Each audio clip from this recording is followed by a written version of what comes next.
We have the option to build a future where we have shared prosperity for people born in low-income countries and high-income countries alike.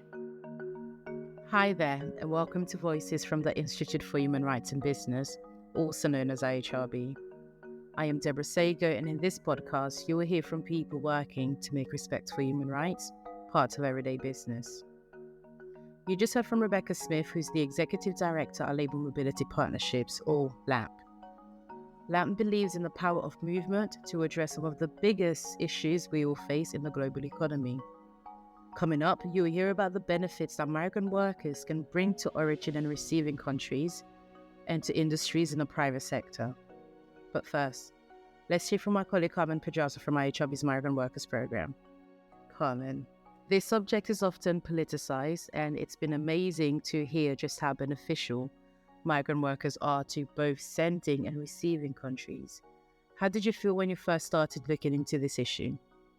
To be honest, I was amazed by the data.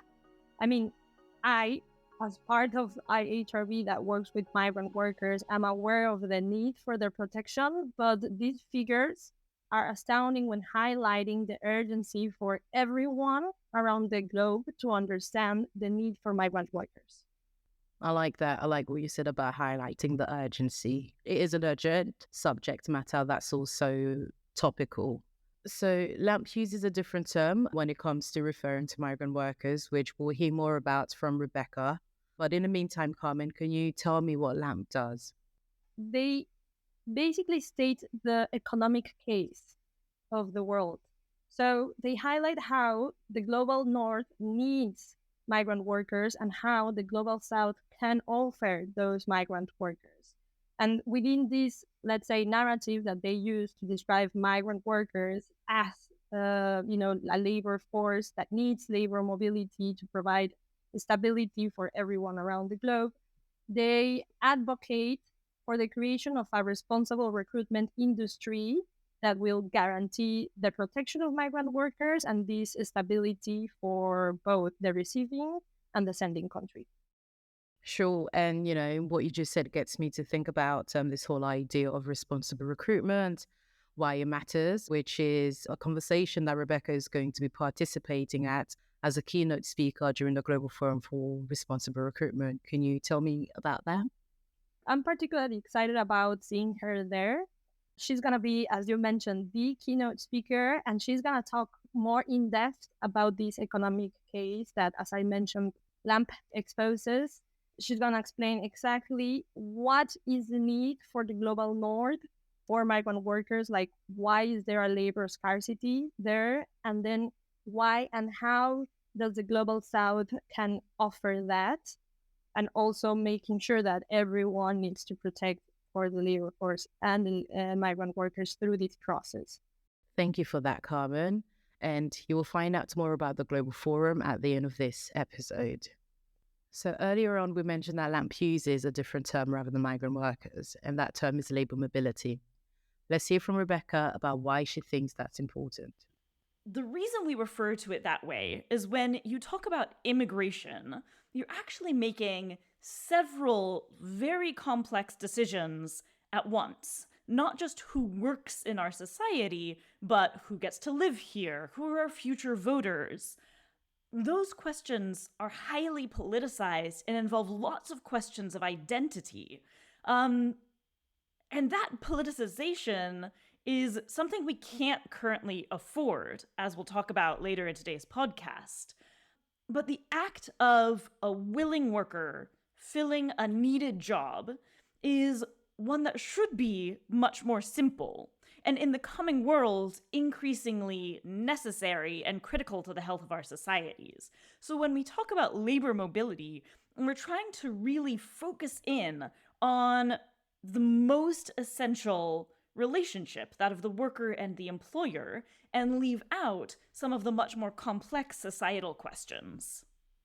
Okay, so you use that term to clean out the political noise around what labor mobility partnerships sees on migrant workers, like their actual value. Right, exactly. It makes perfect sense.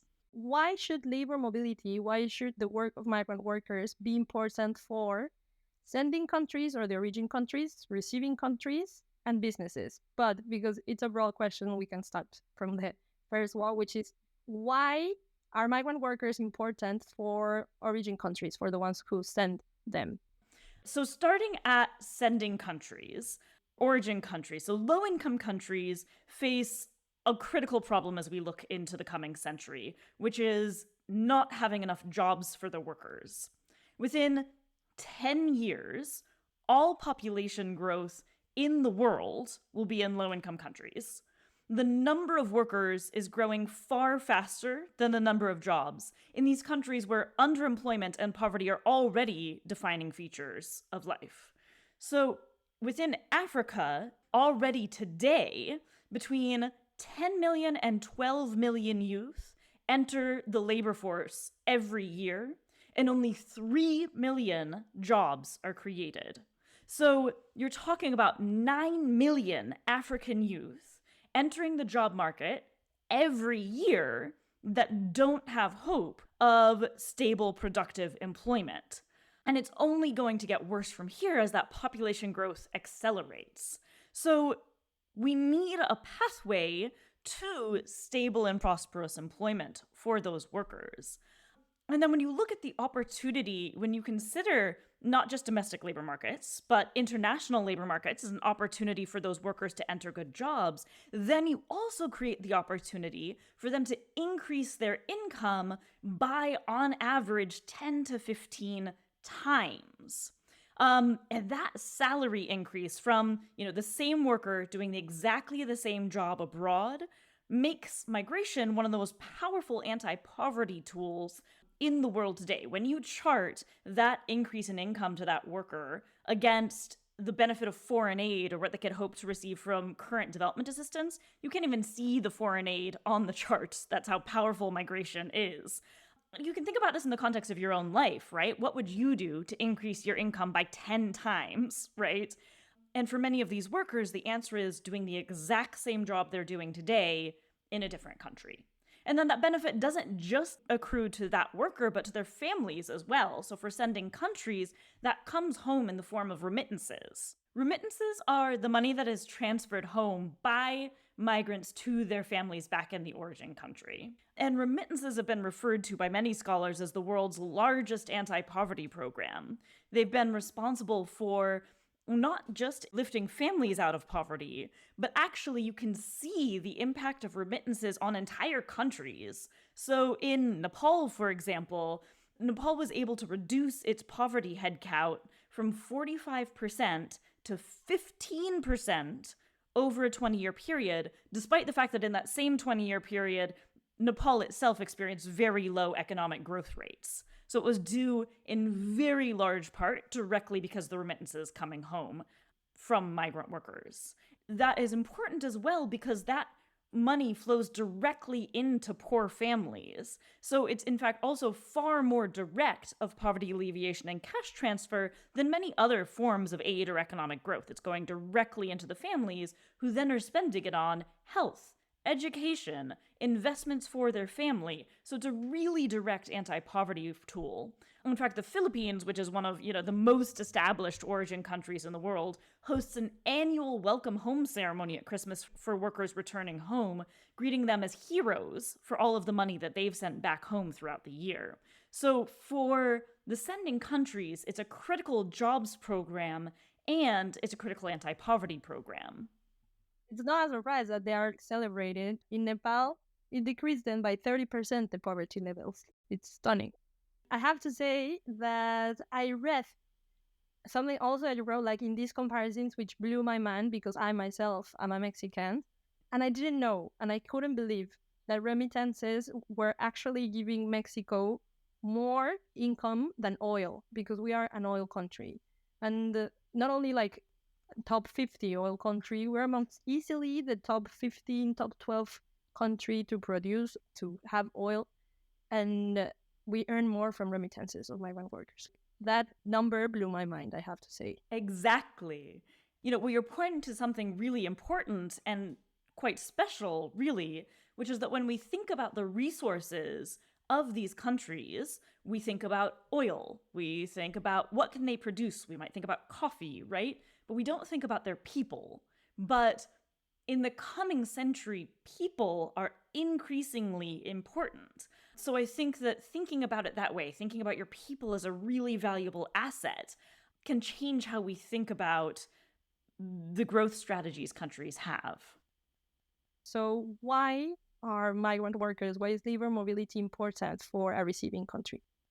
So I mentioned that people are going to be increasingly important and valuable in how we think about economies moving forward. And so that takes us to the high income countries. And they have the exact opposite problem of what we talked about for low income countries in the future.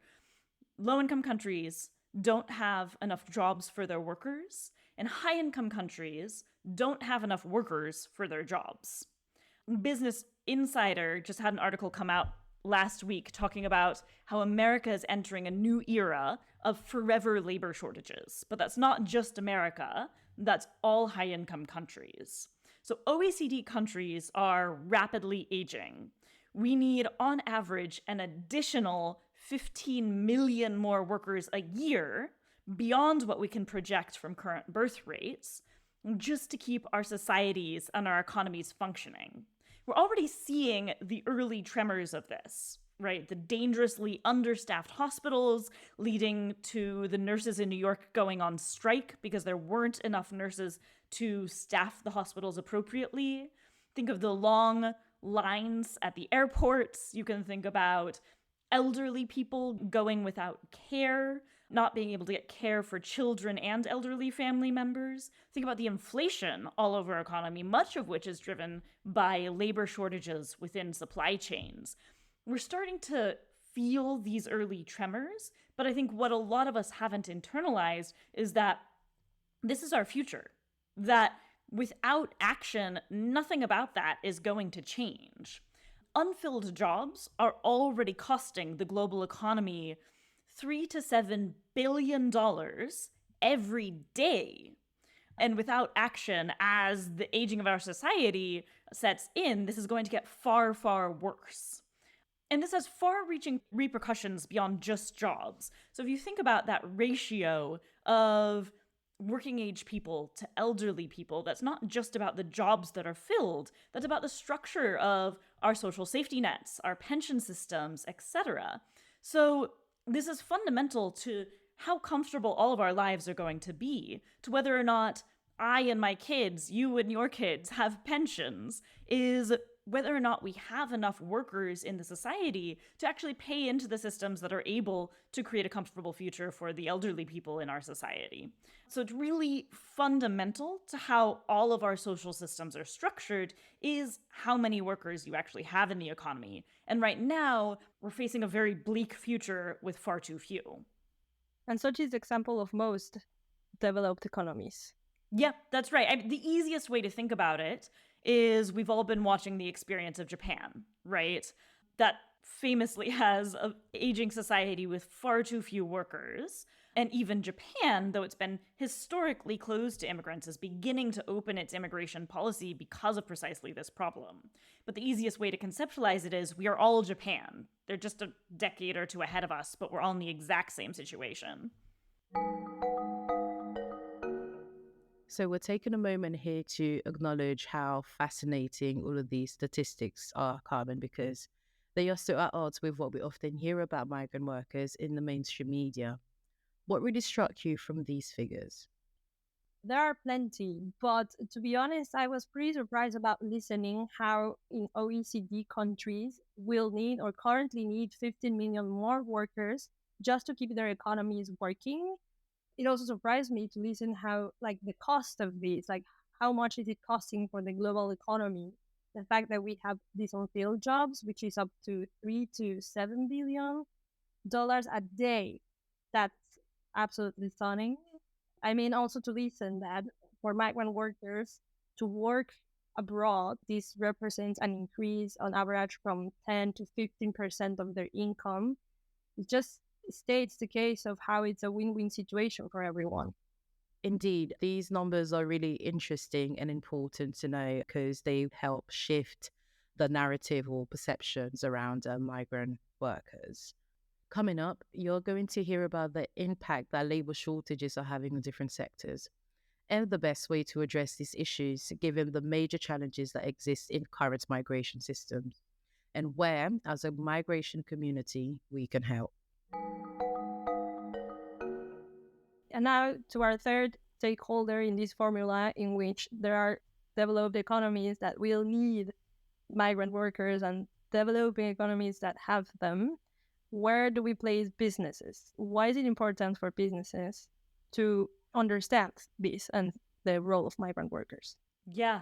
Well, businesses are right at the center, right? They're, in fact, the first ones to feel these pains because many of us might be feeling kind of the end effects of inflation or not being able to buy the things we want, not getting the care we want. But businesses feel it first, right? Because they're not able to hire the workers that they need to. And I think the most obvious implication is that many businesses, especially small and medium enterprises, won't be able to survive without getting these workers, right? We're seeing farms across America closing because they're not able to hire agriculture workers. There was a quote that absolutely blew my mind from the Dutch Minister of Social Care and Health that said that in the future, old people are going to have to rely more on themselves and less on professional caregivers because there simply won't be professional caregivers.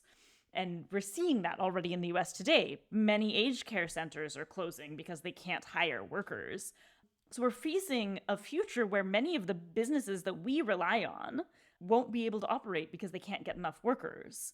So I think, they're at the heart of all of this, and I think they need to be at the front of our strategy and helping to identify and helping us and helping policymakers to understand what this future looks like without enough workers and what's going to happen to us as a society. So I think businesses are really kind of the front lines and can help us build a much more proactive strategy for how we design labor markets in the future that speak to these problems.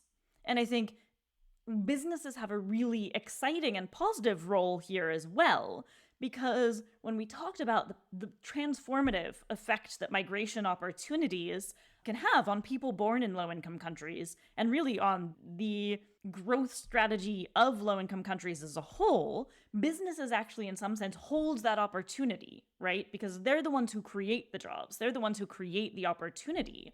So by extending their jobs to people born in low-income countries, businesses are actually acting as an agent of change, helping people move out of poverty. And in doing that at scale, in building a strategy for a different labor market where we answer these giant labor needs, we can actually also build a world where labor markets are working to the benefit of the most vulnerable. So businesses really have a very central role to play in all of this.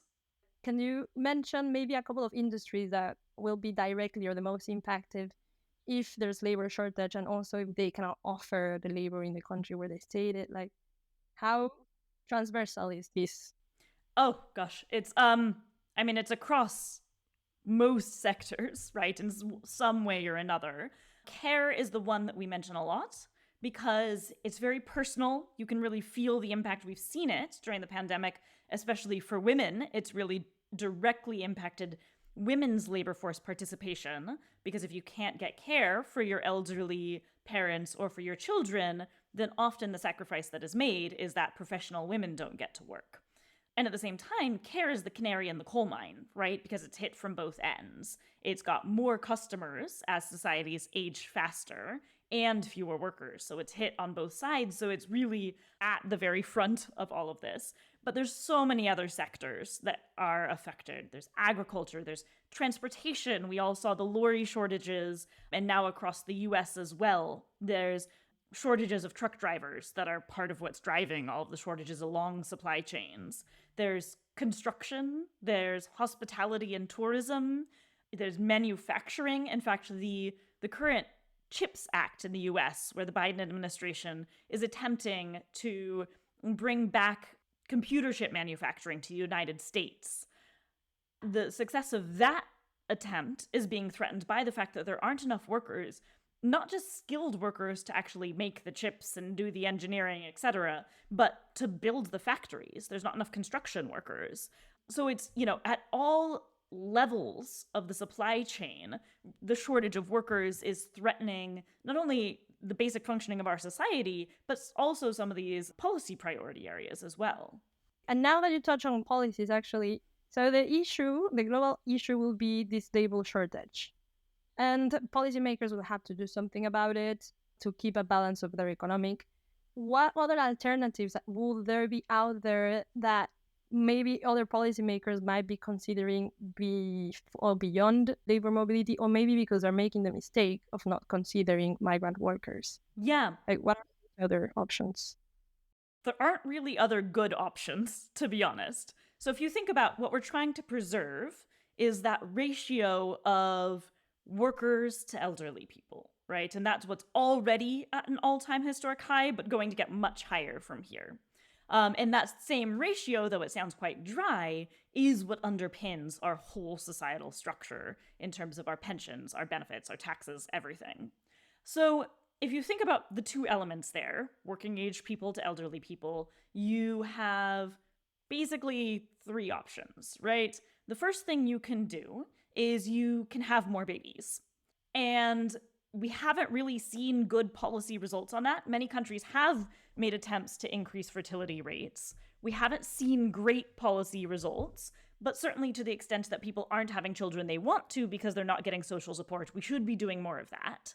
However, there's two problems there. The first is that even if you do that, you're likely only going to get roughly to around replacement rate. You're not going to actually increase the number of people in your society that way, because there's lots of evidence that as women become more educated, they just want fewer children as well. And it tends to settle around 2 on average, which is replacement rates. The second is, even if we did manage to significantly increase fertility, those babies aren't going to enter the workforce for 20 years. So we'd still have to answer the problem of the next 2 decades, right? So increasing fertility rates is worth effort, but also not something we currently have good proven solutions for. The second thing you can do is you can reduce retirement benefits. And if there is one thing that is more political than immigration, I think we can agree it's that. If you look at the experience of France in the last month, trying to increase the retirement age by only 2 years, that led to a whole shutdown of society for nearly a month, right? And had significant political backlash. And that's a really minor increase. Only 2 years isn't nearly enough to make up the gap. We would need to significantly reduce retirement benefits or raise the retirement age. So that's, just a political non-starter. Or you can bring in more migrants, right? Those are really the 3 levers you have. So we like to say that labor mobility is really the least impossible of these 3 impossible options. So of all of them, it's the one that's actually most likely to succeed and, has this powerful opportunity to transform our societies for the better. Outside of that, the option is basically societal collapse. So hopefully, if we don't go with labor mobility, hopefully at least pick one of the other 2. If it's the obvious solutions for both developing economies and developed economies, then what are the main challenges when taking action towards effective labor mobility partnerships? It's a great question. And the thing is that while labor mobility is the obvious solution, when you look at our demographic and economic future, at the same time, voters, politicians, businesses, and industries are all rightfully nervous to scale and invest more in migration. This nervousness is driven by problems in how migration currently happens. We see a lot of irregular migration, like the situation along the US southern border right now. You've got abuse and exploitation of the workers, recruitment fraud, overstay. So these actors are rightfully concerned about how migration is currently happening. And when you look at these problems, you might draw the conclusion, why would we do more of that, right? So it's understandable, but the good news is that these are all problems that have known solutions. So these problems are resulting from the design of our migration systems. They're not inherent to migration itself. There's also millions of potential work visas in Europe and Asia that are currently going unfilled because of poorly designed rules, unharnessed employer demand, and limited worker resources. And a big problem that's driving those unfilled visas is the missing industry of service providers helping to overcome those obstacles. So if you think about a highly educated worker moving across jobs, there's all sorts of industry support for them for every aspect of their life and relocation, right? They'll help you sell your mortgage, they book your flight for you, they give you someone to help you navigate, find the right neighborhood to move in, etc., right? And I've been to the conferences of the industry actors that are providing those services. But that support is completely missing for workers and employers trying to navigate migration systems in the trade and service sectors. And this drives a lot of the problems we see because they're trying to navigate opaque, bureaucratic, and frequently nonsensical systems. And that leads to a lot of the irregular migration, a lot of the recruitment fraud that's driven by the lack of transparency in the system. So here's what we can do. We can use the existing unfilled visas to incubate the missing industry, to incubate the solution. The training institutes, the financing products, the professionalized, responsible recruiters. And in doing that, we'll first de-risk the migration experience for employers and migrants who could be using those unfilled visas. And at the same time, we can be demonstrating how migration can work in a way that makes everyone more comfortable to openly support it. So the first thing we need to do is fix the way migration works today. Then, by demonstrating that it can work in a way that speaks to everyone's concerns, we can make them comfortable to open the policy space to actually truly do labor mobility on the scale that answers our needs as a society. So migration doesn't work today because of the design of the migration systems, the bureaucracy around it. That's right. There's a great paper I would point you to by Michael Clemens called Migration is What You Make It. And it goes through 7 different problems in migration and policy areas in migration and shows how the design of the system is actually what drives that problem. And what are the solutions we know for how to fix it? Every business should read that book. Absolutely. And every policymaker, on all of us, really. Now that you're talking about, like the solutions are at hand, the assets are at hand, the human value is there, do you have maybe an example of any economy that showed us that they're already tackling this issue of redesigning or improving? It's not even reinventing the wheel, but it's just improving for the best of their own societies, these migration systems. Who can we look at? As these changes set in, we're actually already seeing a number of countries take steps to welcome more migrants. So I mentioned that Japan is opening its doors in a historic reversal of its previous immigration policy.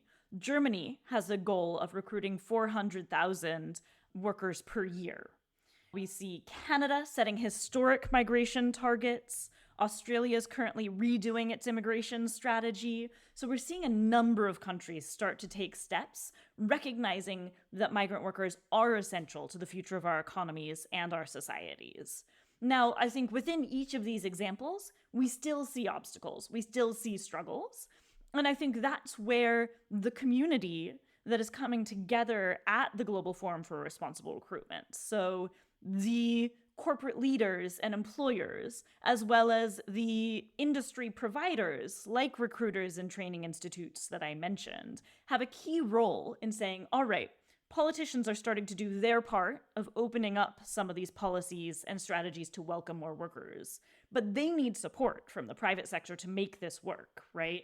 So I think that's for us as a migration community, as people invested in this issue, to then start designing the practical solutions. And I think that's a lot of what's missing right now and has only been done in very small ways, is if you have the policy space, how do we make it work in practice? And I think the moment is now for us to start designing those solutions.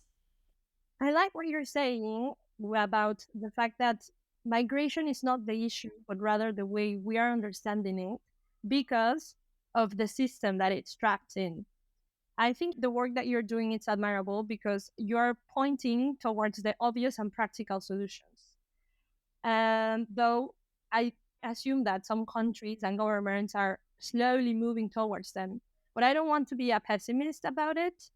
And I mean, it's good to know that there is some work being done out there and that business are included in it because, according to myself, but please correct me if I'm wrong, I think that businesses are the best actors when better applying the practical solutions.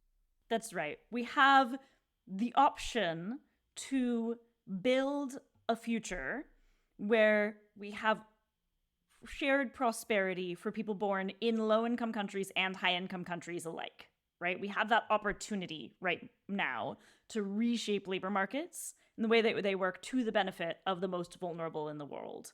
And businesses really hold one of the main keys to that. So I think this is the leadership of the business community can actually bring us to a much more prosperous, much more equitable world. So we tend to believe that optimism is the only choice, that we have to build the future we want.